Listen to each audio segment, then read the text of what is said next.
Hello everyone, welcome back to another video. অনেক দিন আগে করা একটা সুন্দর দিনের ব্লগ নিয়ে আজ আবার হাজির হলাম। দিনটা শুরু হয়েছিল একদম সুন্দর একটা সকালের ওয়েদার দিয়ে। চারপাশে বেশ ঠান্ডা ঠান্ডা একটা বাতাস আর হাওয়াটা ছিল বেশ জোরে। গাছের ফুলগুলো যেন সেই সুন্দর আবহাওয়াটাকে আরও সুন্দর করে তুলেছিল। সকালে এই সুন্দর পরিবেশটা একটু এনজয় করার পর হাতে তুলে নিলাম ব্রাশ আর কোলগেট। এরপর শুরু হলো আজকের সবচেয়ে স্পেশাল প্রিপারেশন। আমাদের বাড়ির একদম ছোট্ট নতুন মেম্বারকে দেখতে যাব ওর মামা বাড়িতে, তাই ওর জন্য আগে থেকেই কিছু শপিং করে রেখেছিলাম। সব কিছু বের করে এক জায়গায় নিয়ে বসে গেলাম প্যাকেজিং করতে। প্রথমেই ছিল ওর জন্য নেওয়া কিছু একদম কিউট কিউট ড্রেস। ছোট বেবিদের ড্রেস দেখলেই কেমন যেন মনটা ভালো হয়ে যায়। এরপর ড্রেসগুলোকে গুছিয়ে প্যাক করে নিলাম। তারপর ওর জন্য অর্ডার করা হেয়ার ব্যান্ডগুলো এক এক করে প্যাক করে নিলাম। এরপর ছিল একটি কিউট হেয়ার কম্ব সেট, সেটা আনবক্সিং করে সেটাও সুন্দর করে প্যাক করে রাখলাম।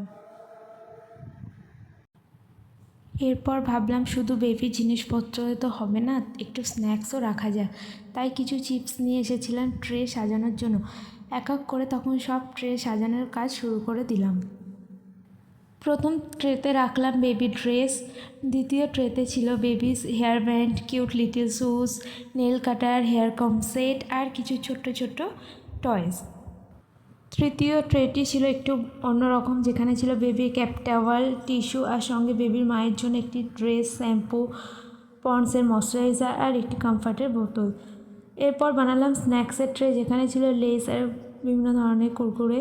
তারপর ছিল হিমালয়ের একটি সেট আর একটা সুইটের ট্রেও করার প্ল্যান ছিল, যদি সেটা তখনও পুরো রেডি করা হয়নি। সব কিছু গোছানো হয়ে গেলে রুমটা একটু গুছিয়ে নিলাম। এরপর ফ্রেশ হয়ে এসে ওয়ার্ড্রপ থেকে একটি ড্রেস বার করলাম, ড্রেসের সঙ্গে ম্যাচিং একটি ইয়াররিং নিলাম, তারপর ম্যাচিং ব্যাঙ্গেলসও বার করে রাখলাম।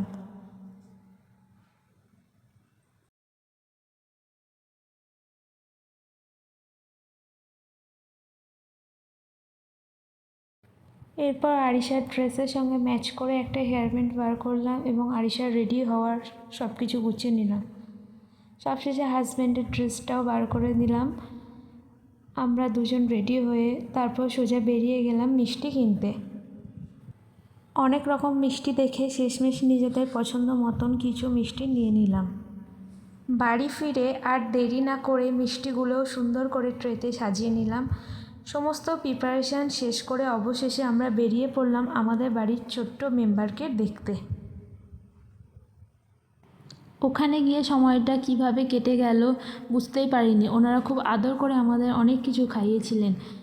সব কিছু এত সুন্দর যত্ন ছিল, সত্যি বলতে সবার সামনে বসে খাবারের ভিডিও করতে আমার একটু আনকমফোর্টেবল লাগছিল, তাই সেই মুহূর্তের কোনো ক্লিপ নিতে পারিনি।